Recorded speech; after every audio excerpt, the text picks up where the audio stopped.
Let us be very clear. Sanctions are an act of war. After all, if you're in a particular position where you can create either a blockade or something that stops a country from getting the things that they need, particularly towards the population itself, you're waging an act of war. What is the difference between dropping bombs that kill, let's say, 100,000 people, or implementing sanctions that kill some similar number? The people are dead nonetheless. It was policy that allowed the bombs to drop, just like it was policy that allowed the sanctions to go through. Take a listen back during Madeleine Albright. Madeleine Albright was Secretary of State for Bill Clinton. When she's confronted with the fact that 500,000 kids died based on a strategy that her president and her implemented, listen to her response. She was asked whether or not it was the right policy. We have heard that 500,000 children have died. I mean, that's more children than died in Hiroshima. And you know, is the price worth it? I think this is a very hard choice, but we think the price is worth it.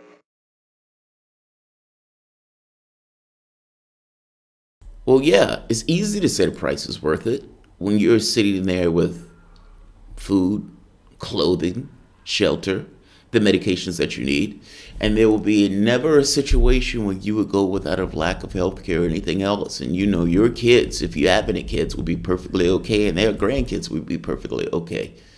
How easy it is to say it's worth it. The price is hard, conceptually, but it's worth it. 500,000 kids. Can you stack those kids up in an auditorium? What would 500,000 dead bodies look like? And all of those are the results of the decisions that Madeleine Albright and Bill Clinton made. And when asked about it, the price is worth it. I have a hard time seeing the difference between something like that and dropping bombs that may kill 10,000. 500,000 people. Economic warfare, siege warfare, waged on the population itself. Donald Trump is doing something similar when he pulled out of the Iran deal. And for all the proclamations that this would not adversely affect humanitarian aid and all this other stuff, nonsense. Reports that are coming out now are showing that it is affecting humanitarian aid. One report was on Twitter where the guy said that his grandmother lost her eyesight because he couldn't get the medications that she needed. Pursuant to that, take a look at this story. This is the Christian Scientist Monitor. In Iran, U.S. sanctions are being felt with harsher measures to come. Now, I'm going to go further into this when I get back home because I don't necessarily have a huge amount of time, but I do want to hit this part because I started this last night. One sign of the impact is stepped up American sanctions on Iran can be found in the northeast edge of Iran. Anxiety at Iran's largest charity donation for children diagnosed with cancer.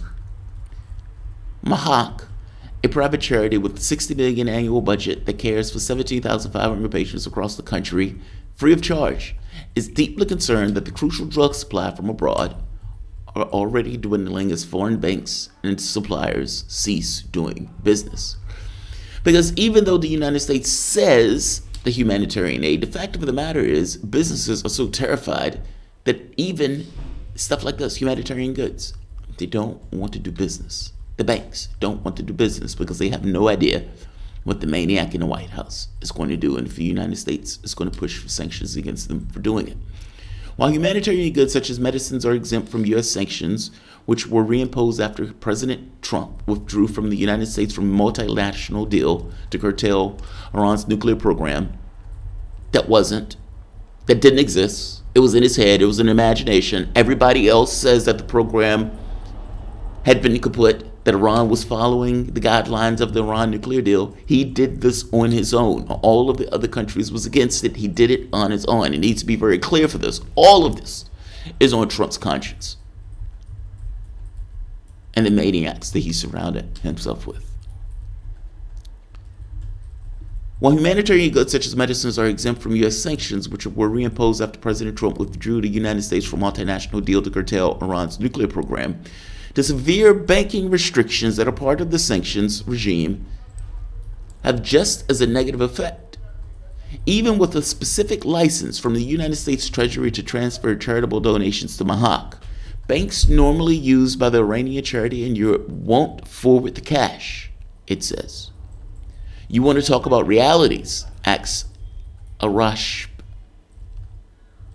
Amaranian, the chief executive officer of Mahak.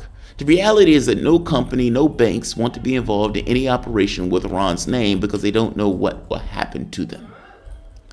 While the charity has successfully imported a year's worth of some medicines, a Mahadian says inventory is empty of 4 specific drugs that have short expiration dates and therefore cannot be stockpiled. And pharmaceutical companies and banks abroad are not filling those gaps, fearful they will incur mammoth U.S. funds. He says, can you ask the sanction designers what we should do? What I would tell these guys is that they don't care. The sanctions, they don't care. John Bolton doesn't care if your kids die of cancer any more than Madeleine Albright cared if your kids died of cancer. In fact, John Bolton probably cares even less, if it was possible to care less. The people who are in office are psychopaths. Full stop. They may care about their own individual kids, but empathy is not necessarily a trait that I've seen in Republicans, especially in these Republicans. The sanctions are having effects on humanitarian aid. Don't let anybody tell you any different. The fact of the matter is, people will start dying, especially if those drugs aren't available. The whole point of these sanctions, and I have to go, but the whole point of these sanctions is to create chaos in the society itself. John Bolton has said that they're going to be dancing in Tehran in 2019. That's next year. They have ideas on regime change, and they're trying to create such havoc and chaos in the society itself that the society implodes. That is the point of the sanctions. The point is a war, a siege war on the society itself. And these are the results.